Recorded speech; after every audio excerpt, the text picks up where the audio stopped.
Hello everyone, আজকে তোমাদের সাথে কোনো ব্লগ নয়, শেয়ার করছি একটা টিফিনের রেসিপি বলতে আমার হাজব্যান্ডকে কী টিফিনে দিয়েছিলাম আজকে সেটাই ভাবলাম তোমাদের সাথে একটু শেয়ার করে নিই। তো দেখো এখানে সব কিছু আমি কেটে নিয়েছি, শসা, পেঁয়াজ, টমেটো, ধনেপাতা, লঙ্কা আর আলুটাকে সেদ্ধ করে কুচি কুচি করে ভালো করে কেটে নিয়েছি। সঙ্গে ছোলা মটরও সেদ্ধ করে নিয়েছি, সেটাকে আমি আগে দিয়ে দিলাম।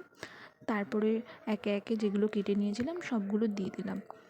তার সাথে সাথে তোমাদের সাথে আরেকটা জিনিস শেয়ার করব, সেটা হলো আমি তোমাদের আগের ভিডিওতে বলেছিলাম আমার সাথে একটা স্ক্যাম হয়েছে। কী হয়েছিল সেটা আর বলা হয়নি, কারণ আমার ফোনটা জলে পড়ে গেছিলো। তারপরে আমার ফোনটা থেকে আমি আর কোনো ভিডিও করতে পারিনি, তাই জন্য তোমাদের সাথে শেয়ারও করতে পারিনি।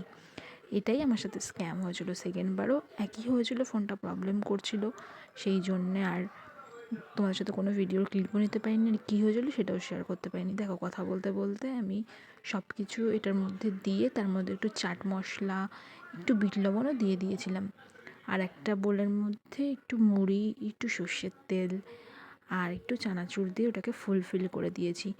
কী হয়েছে বলো তো, এটা সন্ধ্যের টিফিন, আমরা মাঝে মধ্যেই খাই, কিন্তু ও তো বাড়ি থাকে না, এই জন্য ওকে দেওয়া হয় না। তাই ভাবলাম কেননা টিফিনে দিয়ে দিই, খেয়ে নিতে পারবে। সঙ্গে একটা ডিমও দিয়ে দিলাম। কোনো দিন ফল দিই, কোনো দিন ডিম দিই, ডিম দিলে আর ফল দিই না। তো আজকের ভিডিওটা